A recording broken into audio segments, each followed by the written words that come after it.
All right, we're rolling. This is pre-response questions from the 2013 exam. And this is question 1, calculator question. On a certain workday, the rate in tons per hour at which unprocessed gravel arrives at a gravel processing plant is modeled by the function g at t is given, where t is measured in hours on the closed interval from 0 to 8. At the beginning of the workday, t equals 0, the plant has 500 tons of unprocessed gravel. During the hours of operation from 0 to 8, the plant processes gravel at a constant rate of 100 tons per hour. Okay, so there's kind of the setup of our problem. And then they're asking us to do 4 things. They're asking us in part A to find G prime at 5. Using correct units, interpret your answer in the context of the problem. Part B, find the total amount of unprocessed gravel that arrives at the plant during the hours of operation on this workday. Part C is the amount of unprocessed gravel at the plant increasing or decreasing at time t equals 5 hours. Show the work that leads to your answer.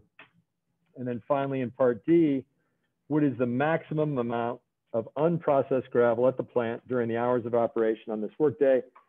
Justify your answer. Okie doke, artichoke. Okay, a couple things I might do if I'm working this problem. I'm going to go back and I'm just going to kind of highlight some things or underline that I was given in the stem of the problem. Okay, so this function g at t, first off, I do see that it's got a trig function, it's got cosine. So my calculator had better be, and it always is, in radian mode. So I just kind of make a note of that, check my calculator real quick. You might do the same. And we're in radian mode. We don't even know any other modes to put our calculator in other than radian mode. So this function g at t is giving me the rate in tons per hour at which unprocessed gravel arrives at a plant, okay? At the beginning of the workday, t equals 0, the plant has 500 tons of unprocessed gravel. They're telling me at time 0, there's 500 tons just on the ground when we start the workday. And then during the hours of operation, the plant processes gravel at a constant rate of 100 tons per hour. So I think, just to wrap my brain around this, what's going on? We've got unprocessed gravel coming in at a rate of g at t. So this is in. We pile it up, and then the plant processes it at a rate of 100 tons per hour. So it's coming in at whatever this function g at t is, whatever the time is, that's the rate in. And then this is the rate out. It's like the rate out of the pile. These are a super common kind of type problem. Almost guarantee you that you're going to see one on Saturday, and I guarantee you almost that you're going to see one on May 4th, okay? Rate in, rate out of something going on. Either water coming into a barrel and water draining out, or snow is falling on a sidewalk and we're shoveling it off at a rate, okay? So this is, we just got a gravel pile here. We might also note, when we start the day, we got to remember we've got 500 tons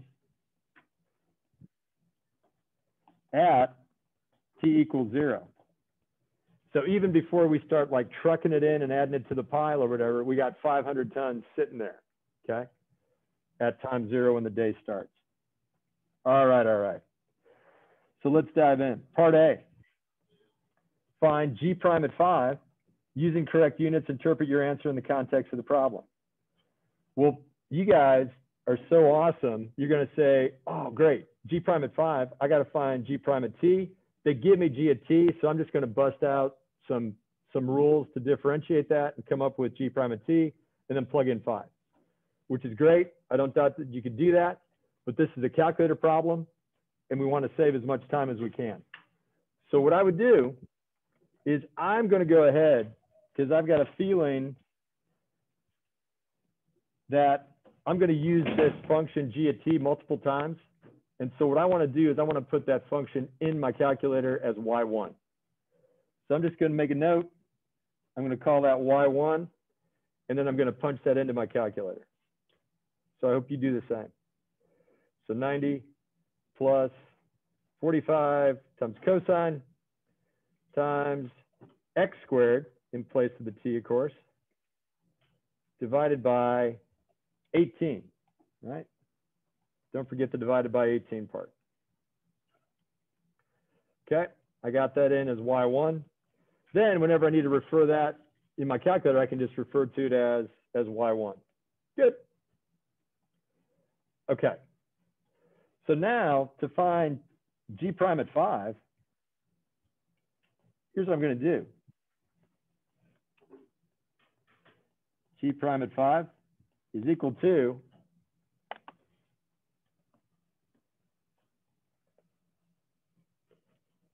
so here's my calculator.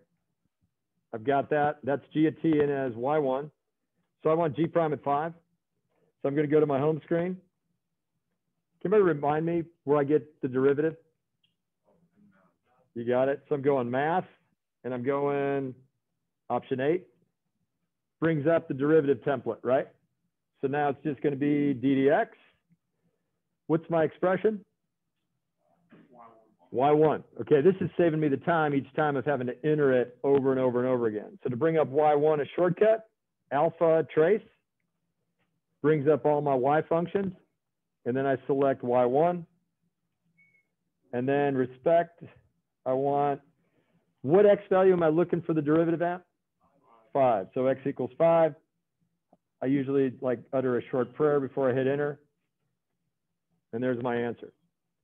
Now let me ask Sam, if that's my answer right there, it's a decimal approximation for the exam, what do I want to write on my exam paper?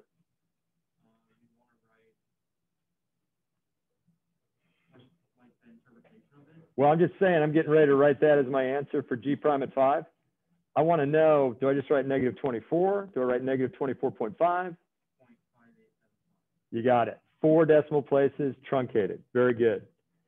So I'm rolling with that. That's g prime at 5. Negative 24.5875. Okay. Then it says, so that's my find g prime at 5. Then it says, using correct units, interpret your answer in the context of the problem. Well, the units that are going to go with that are going to be tons per hour, because g at t is just tons per hour. But then I'm taking the derivative of g at t. So it's the units for g at t divided by hours. So it'd be tons per hour or tons per hour squared. Okay? Now, interpret the answer in the context of the problem. This means that the rate that I'd probably, let me get a do-over, a restart on that. I'd start out like this, and I'd say the negative 24.8575 is the instantaneous rate of change of the what? Of really whatever g at t is. Now here's where you have to be careful. G at t, is that giving me just the amount of gravel? It's the rate that the gravel is arriving at the plant. Okay, so I'm really going to just say is the instantaneous rate of change of the, and I'm just writing what g at t is right here. What's g at t? Well, they told me it's the rate that gravel arrives at the processing plant. So the negative 24.5875 is the instantaneous rate of change of the rate that gravel is arriving at the plant. And I got to say one more thing. At time t equals what? T equals 5. So I think I remember even like reading this problem where it's a rate of a rate. Okay. All right. Part B, find the total amount of unprocessed gravel that arrives at the plant during the hours of operation on this workday. So if I want the total amount of unprocessed gravel that arrives at the plant during the hours of operation, I'm looking for a definite integral. I'm going to integrate G at T, which is the rate that gravel's arriving, and I want to integrate it over my hours of operation. And the hours of operation are from 0 to 8. So it's the definite integral from 0 to 8, G at T dt, and then the calculator does the heavy lifting for me. So I'm in my calculator.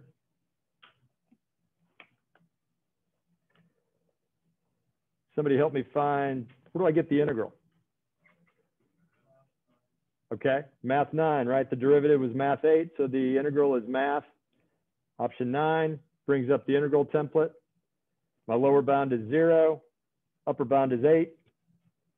And my integrand is going to be, again, it's y1. Select that, respect the differential, dx, say a short prayer. There's my answer. So for an AP and exam answer, I want 825.5510. 825.5510. They didn't ask me for units, but you guys know what the units would be. That'd be what? The total amount of gravel that arrives? That's got to be in tons, right? That's all they ask for in B. Part C is the amount of unprocessed gravel at the plant increasing or decreasing at time T equals 5 hours. Show the work that leads to your answer. Okay? Well, if we go back to the little diagram, we got the rate in and the rate out. Well, if we're interested in the time at 5 hours, what we need to do is we need to compare, hey, what's the rate at G at 5? That gives us the rate that the unprocessed gravel is coming in to the plant at time 5. And what are we going to compare that to? We're comparing that to the 100 tons per hour, right? That's the constant rate that it's always being processed. The rate that it's coming in kind of varies. The rate that it's coming off the pile into the plant is 100 tons per hour. So for part C, we need G at 5, which our calculator's fixing to give us, as they say in Oklahoma. A couple ways you could probably get this. One way, G at 5, I'm going to just bring up my function, y1, and then I'm just going to use function notation. So I'm going to use y1 parentheses 5 close parentheses. That's y1 at 5, right? That's my function g there stored in y1 again. So y1 at 5. Okay. So that's the value. What's that telling me? How much gravel's coming in? It's the rate that gravel's coming in tons per hour at time 5. So really at hour 5, gravel is coming into the pile at 98.1407 tons per hour. So is my gravel pile increasing or decreasing at time 5? It's going to be decreasing because I'm pulling it out faster than it's coming in. Okay?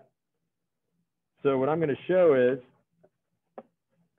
G at 5, which is equal to 98.1407, is less than 100. Therefore, ... Therefore what? Therefore, the amount of unprocessed gravel at the plant is decreasing. The amount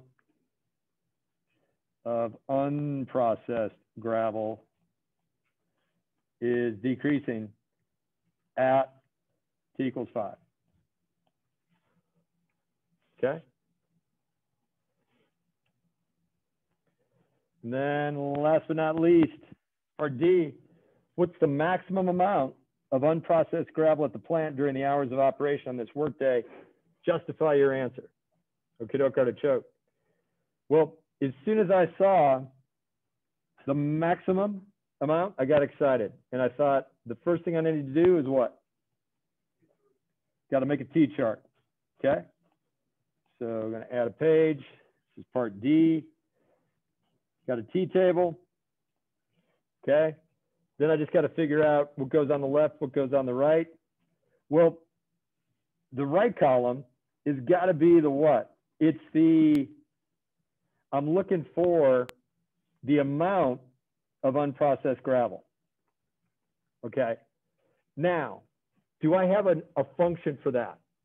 Do they give me a function that gives me the amount of unprocessed gravel at the plant, like in that pile? I don't have one directly, but I'm going to build one. Okay.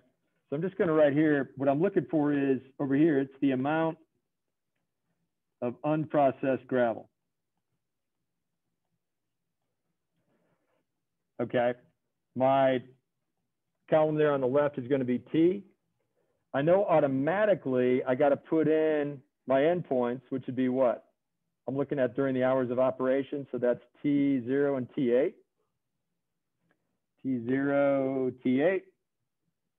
Now my function, now here's where I can just name a function. So I'm going to call this function A at T. I can't use a name that they've already used in this problem, but I'm just going to call this function A for like amount, and it's a function of time. So A at T is going to be equal to the 500 tons that I have on the ground when I start, okay? Plus, now I'm going to add to that 500 the amount that is brought into the plant. And that's going to be given, that's actually given to me in, that's what I came up with in part B. Now that was for the interval the entire day from time 0 to time 8. I'm going to change it where it's going to be the interval from 0 to sometime T. But it's also going to be G at T, dt. So this is the starting amount of gravel. This is the amount that's brought in. And now I've got to account for what? The amount that is processed or taken off the pile. So that's going to be a subtraction because I'm removing that. And that's coming out at a rate of what? 100 tons per hour, right? So I'm just going to do that, just like Luke said, 100 T. Okay? That's going to give me, for some value T, from 0 to 8, it's going to give me the amount of processed gravel in that pile at any time. Okay? Well, let's put it to work. A at 0, this is, let me just finish this off. This is the amount that's processed out. Okay? Okay, A at 0, let's take this bad boy for a ride. I'll move these. That's not helpful.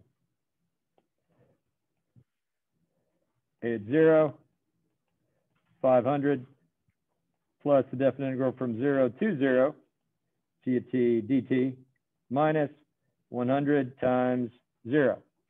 Well, lower and upper bound of that definite integral are the same. 100 times 0, that's 0. So A at 0 is equal to 500.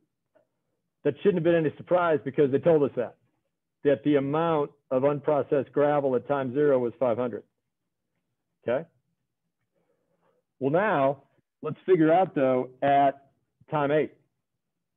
A at 8 is equal to 500 plus definite integral from 0 to 8, G at T dt, minus 100 times 8. Hey, that middle part looks familiar. Don't we have that? That's what we did in B, right? So that 825.5510, we can save ourselves a little time. 500 plus 855.5510. Okay, minus what? 8 times 100 is 800. Now, we normally wouldn't simplify, but we've got to figure out, we're asked to find a what? A maximum here. So we got to find the max value. So we do need to simplify this. Well, golly gee, that'd be what? 500 minus 800 is what? Negative 300 plus the 855 is going to be what? 555.5510. If I make a mistake, guys, holler it out, please. Okay. Now, are those the only two values I got to look at? Christian, what do you think? Yep. With the definite interval from 0 to 8, why do we not put in for G of T, why do we not put in the 8 there? We did. It's like right here. Because it was, remember our function, this was our function, A at T, had the variable here. You got it. Yep, no worries. Uh-huh.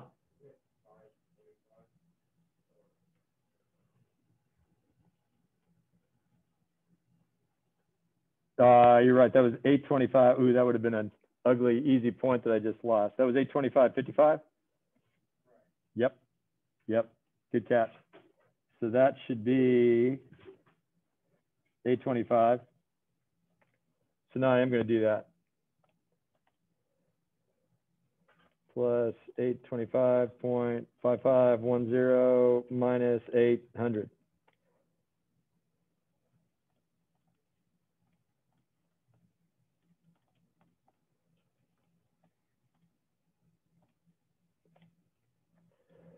$525.551. Is that what you got, Gianluca?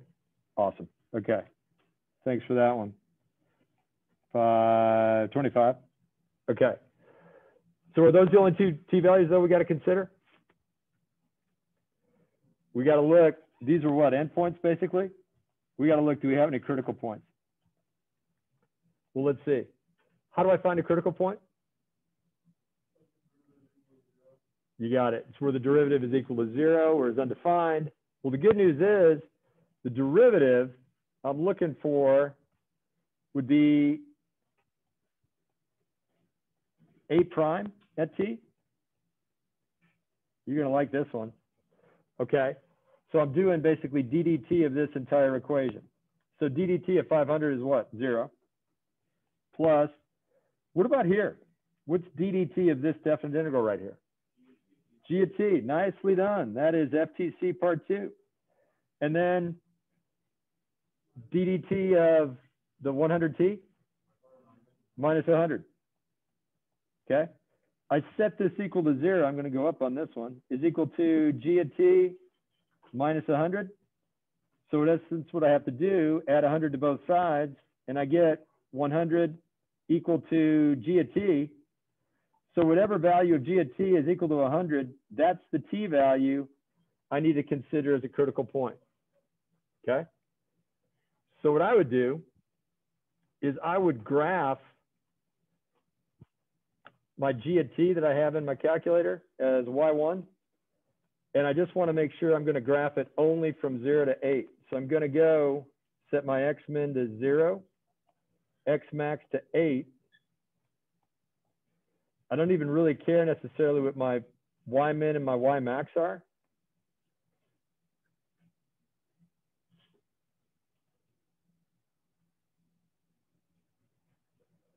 Well, actually I do, because I need to see 100.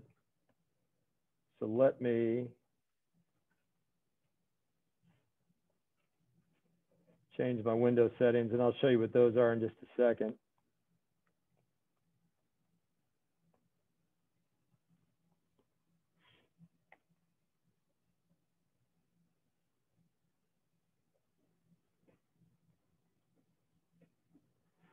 Okay, so what I've got for my y1 is, that's my G of t, okay? And then for y2, I've just got a horizontal line at 100. So basically now what I'm looking at in my graph is I'm looking at that point of intersection, okay? I know you could also do this a different way in the calculator. I like it to do it graphically because that way I'm looking at my interval and I'm not picking an intersection that's outside that 0 to 8 interval. So I go to second calc trace. I want to find the intersection, first curve, second curve, guess. Okay, 4.92348. So what I'm going to do, I'm going to store that value in my calculator. So what I'm going to do right now, I'm going to quit out of my graph. I'm going to say X, hit my store key, and I want to store that as the variable A. I hit enter, and then because I'm OCD, I want to make sure that's in there for A. I check it, there it is. So now I've got that intersection point, the X coordinate or the T coordinate of that intersection point stored in my calculator. Now I need to go back to, and I need to find A at that value.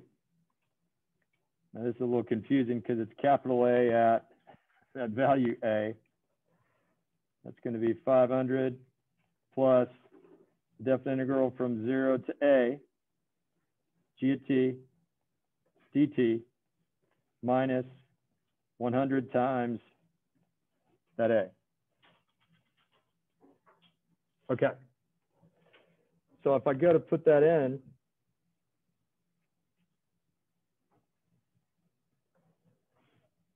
I've got 500 plus the definite integral. So I go to math 9. I go from 0. What's my upper bound? A, my variable A. Okay. Remember my integrand is G of T, which is in F1. Okay. Dx. But then don't forget I'm not done. Minus what? 100 times what? Times again my variable A. Okay. Plug that in, I get 635.3761. So this was at my variable A. I'm going to fill that into my table in a second. So that was 635.3761. And my A, let's bring that up in my calculator, 4.9234. Okay, so it looks like, bada boom, that's my max. So really all I need to do, I know I'm doing a lot of this other work here to support that, but the justification for this is my table. I don't need to write a single word other than max at the correct value. Okay? Okay. Well, that one wasn't really much of a time bank. Let's see what number 2 holds for us. Particle moves along a straight line on the closed interval 0 to 5. The velocity of the particle is given by that function right there. And the position of the particle is given by S at t. It is known that S at 0 times 0 is equal to 10. I'm going to highlight that. Find all the values of t in the interval for which the speed of the particle is 2. Well, again, I'm going to put v at t into my calculator. And I already used y1 and y2. I'm going to call it y3 in my calculator. So I'm putting that function in as y3, negative 2, plus the quantity, x squared, plus 3x. Don't you hate that when you're in the exponent? You guys probably never do that, but I do that all the time. X squared plus 3x, close parentheses, raised to the 6/5 power. Okay? Minus t cubed, or minus x cubed. Okay? So I've got that in my calculator as y3. Remember, it's in y3. Find all the values of t in the interval from 2 to 4 for which the speed of the particle is 2. Okay. Well, I want to do this graphically, so I'm going to set my window to a min of 2, x min of 2, and an x max of 4, and I want to make sure that I see a y value of 2. And so, but the thing is, for which the what? The velocity of the particle is 2? No, the speed of the velocity is 2. So I need the absolute value. So in my calculator, for y4, I'm putting in my calculator the absolute value of y3. Okay? So I'm going to graph that. So I'm pulling that absolute value of y3. And that's actually the only graph I want to be looking at. I don't want to get confused by anything else.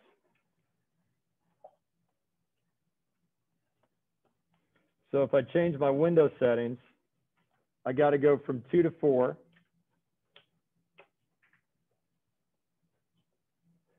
So I'm going from 2 to 4, going by ones. And I got to make sure that negative 10 to 110, that's probably overkill. I could go negative 5 to 5 by ones. Take a look at the graph.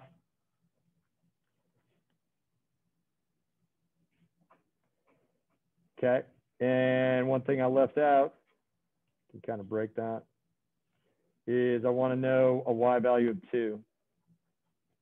So I'm going to go right there, 2. Look at that graph again. And it looks like speed is 2 at 2 different time values. So I just need to find those. Second calc, intersect, first curve, second curve, first guess. There's one value, 3.1276.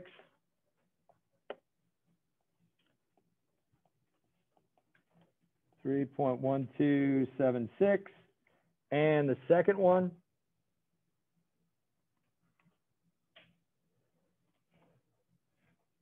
first and second, move over to that second one, 3.4734. Okay, that's all I got to do for A. Don't need to justify anything or anything like that. They just said find all values of t in the interval from 2 to 4 for which the speed of the particle is 2. Okay, part B says write an expression involving an integral that gives the position s at t. Use this expression to find the position of the particle at time t equals 5. Okay, if I want position and I'm given velocity, what calculus operation do I have to do? What do I have to do to velocity? Do I have to differentiate it or do I have to integrate it? I got to integrate velocity to get to position. So I know starting off on B, I need the integral of velocity to get to position. Okay? S at t, which is position. But now what I can do is I can make this into a definite integral. Now the question is, how am I picking these time values? Well, one of them is I'm using, first thing they asked me to do is to give just an expression that gives the position s at t. So I'm just going to call this upper bound t. Okay? My lower bound, that time is going to be given as the 0 that's given in the problem. S at 0 equals 10. So I put a 0 there. FTC part 1 tells me that if I set up this definite integral, it's s at t minus what? S at 0. S at 0 is given as 10. And then I add 10 to the other side. And then I've got the first part of that question. 10 plus the definite integral from 0 to t v at t dt is equal to s at t. Then it says use this expression to find the position of the particle at t equals 5. Well, that's as easy as falling off a log. So now I want s at 5 is equal to 10 plus the definite integral from 0 to 5 v at t dt. So now it's calculator time. So I go to my calculator. I'm just putting the whole shooting match in the calculator. Don't forget the 10. So I'm going to my home screen. Bounds are 0 to 5. So I'm going 10 plus definite integral from 0 to 5. What's my integrand? Where'd I put that in my calculator? Y at 3. Nice. Alpha trace. Y at 3. And then dx. Say a prayer. Say a couple prayers. Negative 9.2073. Negative 9.2073. Okay. Find all the times t in the interval 0 to 5 at which the particle changes direction. Justify your answer. Oh my gosh, this is easy cheesy. All I got to look at is what? When does velocity do what? Change sign. So I'm looking at velocity again. Make sure I'm looking at the velocity over the right interval. So I want to graph velocity. Velocity is y3. So I want to turn that graph on.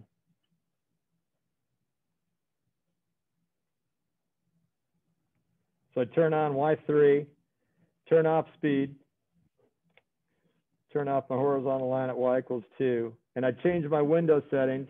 What was the interval again? 0 to 5. So I'm going to change my x min to 0 and my x max to 5. All I care about y settings is that I'm seeing the x-axis. So I'm looking at the graph. I got, there's once, twice,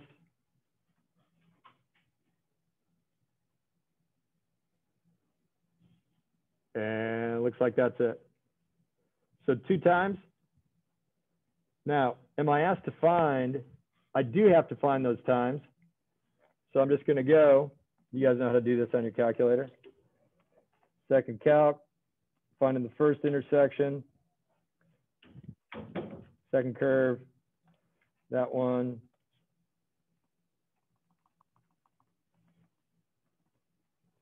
I didn't want intersection, I wanted the 0.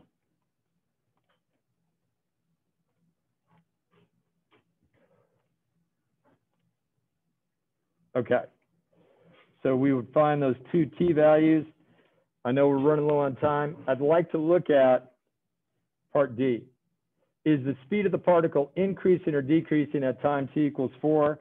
Give a reason for your answer. All I got to look at is v at 4 and v prime at 4, which is also known as what? The derivative of velocity is acceleration. All I care about are the signs of those 2 values. So I'm looking at my graph, and it looks like v at 4 is going to be 1, 2, 3, 4. It's going to be some negative number. Now, what I'd like to do is I need to kind of lower my graph so I can see that. So I'm going to lower my y min, negative 20. Yeah, Jacob? So you're finding acceleration by doing this, right? Nope, I'm finding whether it's speeding up or slowing down, is what they're asking me. I'm asking, as part of that, you're right, I need to find acceleration at time 4. So I'm going to have the calculator do that. So I'm going to look at, that's my velocity function. And I want to find second calc. I want to go option 6, the derivative. And I want to go at 4. There's the derivative. Is it positive or negative? Negative. So that means what? Velocity was positive at 4. Acceleration, I'm sorry, was negative. They were both negative. So that means the particle's speeding up.